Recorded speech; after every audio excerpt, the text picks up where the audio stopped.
If you're single, please, I beg you on my knees, don't marry a fool.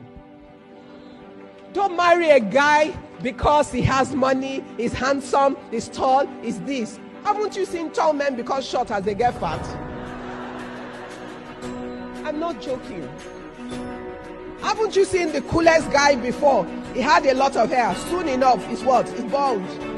You feed him well enough, his tummy goes out. So that tells you it's not about the physical man. It's about the content of the man, the character and the strength of that man, the fear of God in that man, his ability to help you be what God has called you to be, his ability to hear God and yield to God in nurturing you to be the best of yourself. And sometimes what you see now is not what the future holds. So some guys look like they're rich now. 5 years down the line, 10 years down the line, what do you know? Some guys look that they have nothing now, or they're simple, they're about to just offer you a simple life, and everybody tells you you're insane. And that's the one that turns out great. God has a lot of surprises along the path of our life.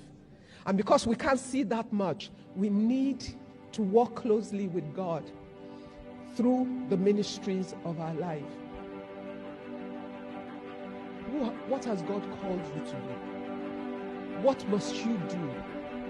How have you empowered and equipped yourself? How are you fighting and standing for that which you know is the call of God in your life? I didn't know too much. Even as a young Muslim girl. But I knew I wanted to make something of my life. I knew certain things that I sensed. And at the right time, God made sure that He took me over so that I would be able to live the life He had prepared for me. But even before then, I had some small sense that I applied. So somebody likes me, wants to marry me. He's a soldier. I don't want to be no soldier's wife. Not because there's anything wrong with him, but I wanted to have a life. I wanted a family that would be together, and I wanted to have a full career. And as far as I understood it then, they're always moving from one place to the other. Then, at another stage, there was a diplomatic guy, and I thought, I'm no diplomat's wife. Why? Most times, the wives of the diplomats don't work. They follow their husbands to the different stations. They do some work to keep busy when they're in those countries, but they can't have a full career. And I knew I wanted to make something of my life. I didn't really know what it was, but I sensed in my life that I wanted to make something of my life. So I took hard decisions as a young girl. I said, no, I'm not doing that. Then somebody had a fancy idea that since I was a Muslim girl and there was somebody who loves me and had plenty of money and everything, I would make somebody's second wife. And I thought, I'm nobody's second wife. Somewhere, there's my own husband. And everybody told me, you're too smart and ambitious as a young woman. Most young men can't cope with you. You're going to end up marrying an older person. So, I don't care.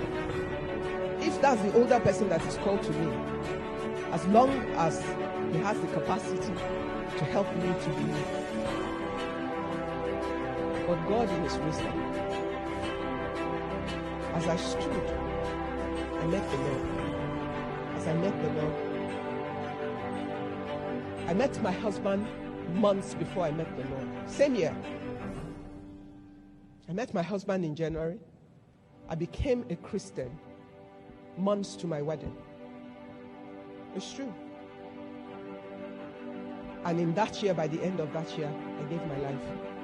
I got married. What I'm saying is this. It looks like, let me just marry this guy.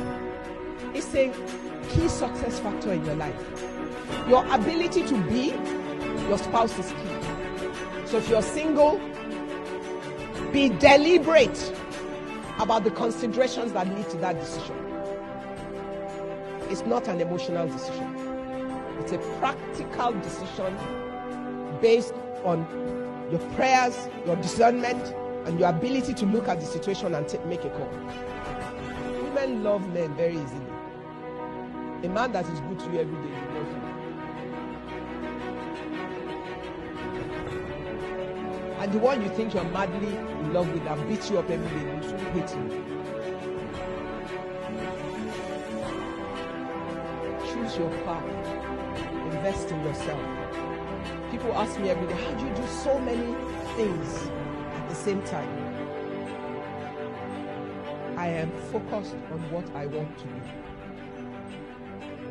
Whatever I sense, this is where the Lord wants me to go, I will fight for it in every way. I also have no silly ideas about being invisible. I don't know what a superwoman is. I just know a woman who loves God and trusts God and who is willing to follow God every step of the way. I have no problem whatsoever delegating things to people.